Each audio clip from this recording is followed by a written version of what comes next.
নমস্কার। আজকের আলোচনায় আমরা একটু গভীরে যাব ধীরেন্দ্রকৃষ্ণ শাস্ত্রীর জীবন নিয়ে, মানে যিনি বাগেশ্বর ধাম সরকার নামে পরিচিত। হ্যাঁ, আমাদের কাছে যে সূত্রগুলো আছে সেগুলো একটু ঘেঁটে দেখব, মানে কিভাবে মধ্যপ্রদেশের এক সাধারণ গ্রামের ছেলে থেকে তিনি আজকের এই জায়গায় এলেন, যেখানে একদিকে যেমন অসম্ভব ভক্তি, তেমনি অন্যদিকে বেশ জোরালো বিতর্কও চলছে। ঠিক। আর এই যাত্রাপথটা মানে সূত্রগুলো যা বলছে বেশ আকর্ষণীয়। 1996 সাল, গড়াহা গ্রাম, মধ্যপ্রদেশ। সাধারণ এক ব্রাহ্মণ পরিবারে জন্ম। একদম সাধারণ পরিবার। হ্যাঁ, সাধারণ পরিবেশ। বাবা ছিলেন পূজারী, ছোটবেলা থেকেই ধর্মীয় আবহে বড় হয়েছেন। কিন্তু এর সূত্রগুলো এটাও বলছে যে পরিবারের আর্থিক অবস্থা খুব একটা ভালো ছিল না, বেশ দারিদ্র ছিল। আচ্ছা, তাহলে একেবারে সাধারণ অবস্থা থেকেই শুরু। এই যে উত্থান, সূত্র অনুযায়ী এখানে কি কোনো গুরুর বিশেষ ভূমিকা ছিল? মানে শ্রী দত্তাত্রেয় মহারাজের কথা শোনা যায়। এর কথা বা সমস্যা বুঝতে পারেন আগে থেকে। আর এই দিব্য শক্তির ধারণার পরেই কি ওই দিব্য দরবারের ব্যাপারটা আসছে, যেখানে বলা হয় তিনি কিছু না জেনেই মানুষের সমস্যা বলে দিতে পারেন? সূত্রগুলো কি বলছে এই দরবার নিয়ে, কি হয় ওখানে? হ্যাঁ, এই দিব্য দরবারের কথা সূত্রগুলোতে বেশ ভালোভাবেই আছে। বলা হয় এই দরবারে শাস্ত্রীজি যখন বসেন তখন সামনে আসা ব্যক্তির নাম পর্যন্ত না জেনে তার সমস্যা বা মনের কথা একটা কাগজে লিখে দেন।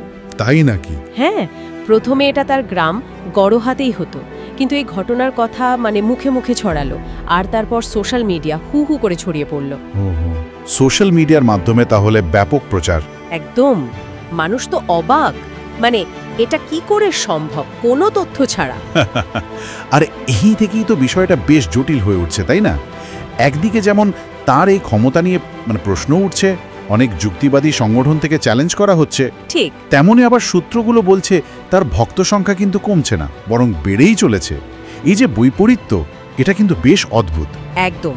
আর সূত্রগুলো এই দুটো দিকে পরিষ্কার দেখাচ্ছে। একদিকে যেমন কেউ কেউ বলছেন এটা কৌশল বা হয়তো চালাকি, তেমনি অন্যদিকে ভক্তদের বিশ্বাস আরও বেশি দৃঢ় হয়েছে।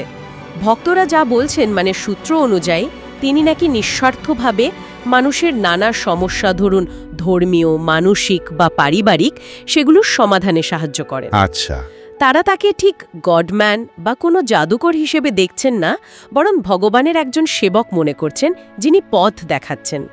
ফলে বিতর্ক তাদের বিশ্বাসকে সেভাবে টলাতে পারেনি, বরং আরও যেন মজবুত করেছে। তাহলে সূত্রগুলো থেকে আমরা মোটামুটি যা বুঝতে পারছি, একটা খুব সাধারণ গ্রামীণ জীবন থেকে শুরু, তারপর গুরুর প্রভাব, ওই দিব্য দরবার বলে একটা চর্চিত বিষয়, সোশ্যাল মিডিয়ার মাধ্যমে বিরাট পরিচিতি, আর সব মিলিয়ে বিতর্ক আর ভক্তির একটা অদ্ভুত সহাবস্থান চলছে। হ্যাঁ, তার এই উত্থানের পেছনে ভক্তি, বিশ্বাস আর সম্ভবত তার নিদের একটা অধ্যবসায়, এই জিনিসগুলোকেই সূত্রগুলো বারবার সামনে আনছে। এই পুরো ঘটনাটা যদি আমরা দেখি, সূত্রগুলো আমাদের কয়েকটা গভীর বিষয়ে একটু ভাবতে বাধ্য করে। যেমন বিশ্বাস, এটা কিভাবে তৈরি হয় আর কিভাবে টিকে থাকে, বিশেষ করে যখন এত প্রশ্ন উঠছে, এত চ্যালেঞ্জ আসছে। ঠিক। আবার দেখুন গণমাধ্যম, মানে বিশেষ করে সোশ্যাল মিডিয়া, আজকাল একজন ব্যক্তির পরিচিতি, তার গ্রহণযোগ্যতা তৈরি করতে বা ভাঙতে কতটা ভূমিকা রাখছে। সেটা তো বটেই। আর শেষমেশ সমাজে এই ধরনের ব্যক্তিদের প্রতি মানুষের এত আকর্ষণ তৈরি হয় কেন? কিসের টানে মানুষ ছুটে যায়? সত্যিই খুব ভাবনার বিষয় এগুলো। সূত্রগুলো আসলে ধীরেন্দ্রকৃষ্ণ শাস্ত্রীর জীবনের একটা বেশ বহুমাত্রিক ছবি আমাদের সামনে তুলে ধরেছে, যেখানে সরল বিশ্বাস আর গভীর সংশয় যেন একসঙ্গেই বাস করছে। সবশেষে একটা প্রশ্ন হয়তো থেকেই যায়, যেটা সূত্রগুলো সরাসরি বলছে না, কিন্তু উস্কে দিচ্ছে। এই ধরনের ঘটনাগুলোকে কি শুধু অলৌকিকতার মোড়কে দেখা ঠিক, নাকি এর পেছনে আরও গভীর কোনো সামাজিক বা মনস্তাত্ত্বিক কারণ আছে, অথবা ব্যক্তি মানুষের নিজের কোনো আকাঙ্ক্ষার প্রতিফলন? এটা নিয়ে হয়তো আমাদের আরও ভাবার অবকাশ রইল।